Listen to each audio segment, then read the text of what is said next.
Hi, Troy Smyka here from Great Day on the Water Guide Service, and this is a viewer question segment. We are out on West Metro Area Lake in the middle of July, and the question was about topwater fishing for bass. You can see here, this is our 6th bass on topwater in a very short period of time already here this morning. We have a spinnerbait going as well. That's caught 1 bass and 3 pretty nice pike. But you see the conditions we've got. It's early morning, but we've got clouds high because we have storms coming later, and then we've got smoke. We had a red sunrise this morning. We've got smoke from Canadian wildfires.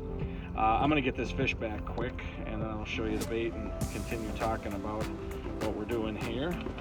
Nice 16-inch largemouth there. 6th one on topwater today. You can see we're not very windy. You don't have to be glass water conditions. You can see we've got a little ripple on the water today, and that's fine. In absolute glass, I like to use a popper, a topwater popper bait for bass. Today with a little ripple on the water, I'm using a prop bait. This is a Rapala skidder prop. Got a prop at the back. A buzz bait could be good too, something that just makes a little more water disturbance to show up through the ripples. But otherwise, in glass conditions, just the popper with the flat front. Get a nice chug, nice spray of water. Pause. Everything's been hitting it on the pause today. Make sure you leave a pause in there. I'm just throwing this out, and I'll demonstrate it close to the boat here, what I'm doing with the bait.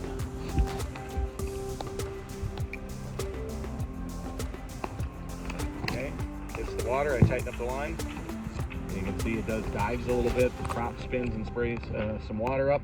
I leave it sit. Today 2 to 5 seconds. Give it another one. Most of the time they're hitting it on that pause in between. Okay, so again, early in the morning is the best time, or late in the evening. You want low light conditions. If it's sunny, you want to be early and late. Today we've got the smoke, the haze, the clouds. So we're going to probably do this a lot of the day. We're going to do it up until the storms. We got storms coming later here, so we expected a good bite ahead of that, and so far really good. So flat calm, lower light conditions, or a little bit of ripple. You just don't want big waves. Lower light conditions. Tailor the bait to a prop or a buzz bait, something a little more splash when there's ripples like this, and then a popper when it's flat calm. And the last big thing, a little bit about equipment, I'm using a spinning rod here. You can use a bait casting. You can see the rod bends only right at the tip. You want a fast or extra fast action. And then I'm using a braid or a super line that doesn't stretch, so everything I'm doing with my arms is getting to that lure. The line doesn't stretch, the tip of the rod doesn't bend much, so I don't have to be very aggressive and get every motion that I'm doing down to that lure. And then that medium power here for biting a fish when you get it in. Again, you could use spinning or casting gear. This is 10-pound test, Berkley Fireline Ultra 8 on a 6.9 for length 6.6, 6.9. So you can point that rod down at the water and do the snap. This is a 6.9 St. Croix Icon Fluker President spinning reel, and that 10-pound test Berkley Fireline Ultra 8. So, and then as far as the locations, we are on a big weedy reef. Bass will come up higher than you think. This isn't a 1 foot, 2 foot, 3 foot of water thing. We are at about 8 feet of water here, with weeds up to about 2-3 feet below the surface. And we're working that bait over the tops of those weeds. Those bass are down there looking up to feed. They see that by the top of the water. They think it's a sunfish or a minnow or something, and they come flying up. So the clearer the water, the deeper you can go. You can bring bass up 12, 15 feet off of a deep weed edge in clear water.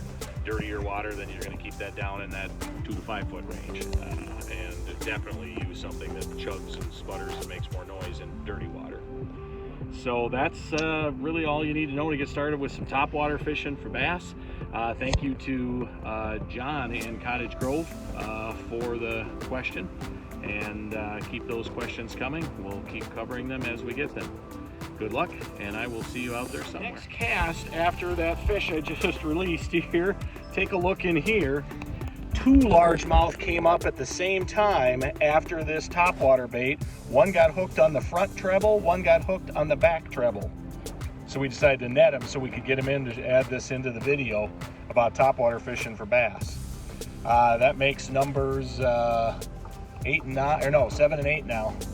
No, 8 and 9. The last one was 7. I think I said 6, but this number's 8 and 9 already now in less than an hour on the topwater. So we have the perfect conditions here. Really have some fun. That's a couple of 2.5 pound largemouth at the same time, and I'll have to say here on the video, first time I've ever done that. Never caught 2 on a topwater at the same time. I've had one follow one that was hooked on a topwater smallmouth, but this is 2 big largemouth at the same time.